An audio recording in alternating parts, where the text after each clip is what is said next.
Hello everyone. So let's first of all practice the examples related to first two steps. ठीक है, तो मैंने पिछली वीडियो में ऑलरेडी आपको 2 स्टेप्स के बारे में बताया है। तो अब करना क्या है, उसके एग्जाम्पल करेंगे, है ना। तो मैं फॉलो कर रही हूँ बेटा TS करेवाल।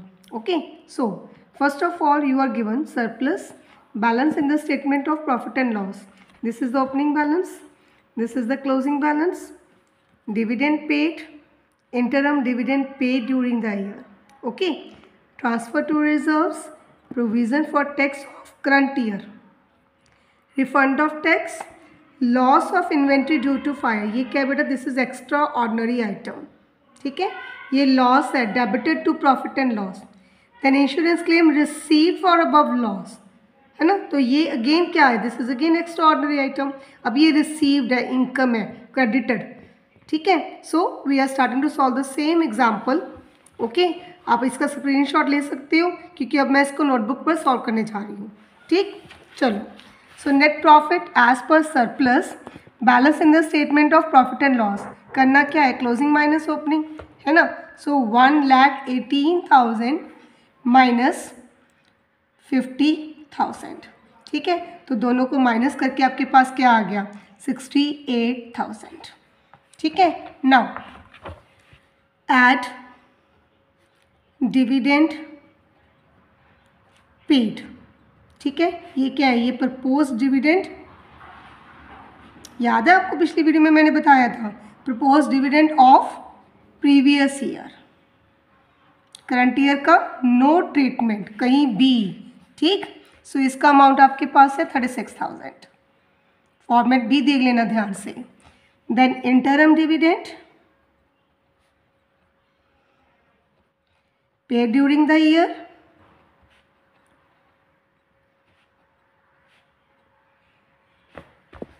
$45,000. ठीक है, then transfer to reserve. Reason hopefully याद होगा सभी को. Dividend paid is non operating. ठीक है, चाहे वो इंटरम है चाहे वो प्रपोज डिविडेंड है. Transfer to reserve, it is non cash. ठीक, जो भी हम रिजर्व में ट्रांसफ़र कर रहे हैं there is no cash outflow. Okay, so now provision for tax made during current year. साथ में आपको लिखना भी ज़रूरी है 75,000. ठीक है, तो अब और क्या रह गया प्लस करना, loss of inventory. This is again I am telling you extra ordinary item, 1,00,000. ठीक है, तो सारी जो टर्म्स प्लस करनी थी वो प्लस कर रहे हैं और इन सभी का प्लस आपके पास आ जाएगा 3,74,000. ओके, नाउ इसमें से क्या माइनस करोगे, एक तो रिफंड ऑफ टैक्स डिडक्ट करेंगे, सिर्फ 2 टर्म्स थी ना, लेस इंश्योरेंस क्लेम रिसीव्ड. एक बार कैलकुलेशन को क्रॉस चेक कर लेना, मे बी लिटिल बिट कुछ. ठीक है, इंश्योरेंस क्लेम रिसीव्ड ये कितना हो गया आपका, रिफंड ऑफ टैक्सेस 1,500 और आपका इंश्योरेंस क्लेम रिसीव्ड है 50,000. 3,22,500. ठीक है, तो ये क्या कैलकुलेट हुआ आपके पास, net profit before tax and extraordinary items. तो आपका फर्स्ट स्टेप कंप्लीट. ठीक है, और आप ध्यान से देख लो, जो मैंने आपको बोला था 5 पॉजिटिव 2 डिडक्ट करनी है, तो 7 की 7 टर्म्स इसमें आपकी कंप्लीट हो चुकी हैं. ठीक है, तो अब हमको क्या करना है, एक एग्जाम्पल और करेंगे that is related to the second step. So now this is your second example related to your second step. ठीक है, देखो ध्यान से भी स्टेटमेंट पढ़ लो एक बार. Net profit before tax and extraordinary items. तो बेटा जी फर्स्ट स्टेप आपका ऑलरेडी आपको फर्स्ट स्टेप सॉल्व करके दिया हुआ है 2,23,500. ठीक है, then depreciation, interest on borrowings. अब साथ में मैं एक्सप्लेन कर रही हूँ डेप्रिसिएशन नॉन कैश. लॉस है बिजनेस का but there is no outflow of cash. Interest on borrowings, पैसा जा रहा है, इंटरेस्ट जा रहा है, देना पड़ रहा है, but non operating, this is related to financing activity. Goodwill amortised, again non cash, goodwill written off कर रहे हैं हम, है ना। ठीक है बेटे, किसी को भी कोई भी डाउट हो, क्योंकि बहुत स्टूडेंट्स होते हैं, मुझे पता है नहीं स्टार्टिंग में पढ़ते हैं ना, अगर किसी भी चीज़ का मीनिंग नहीं क्लियर है तो प्लीज़ आप कमेंट बॉक्स में कमेंट करके पूछ सकते हो। ठीक है, कोई मतलब हेजिटेशन नहीं होनी चाहिए आपको। Then loss on sale of machinery, again मैंने आपको बोला था कोई भी मशीनरी सेल करोगे, है ना, जितने की सेल करोगे बेटा उतना पैसा आएगा।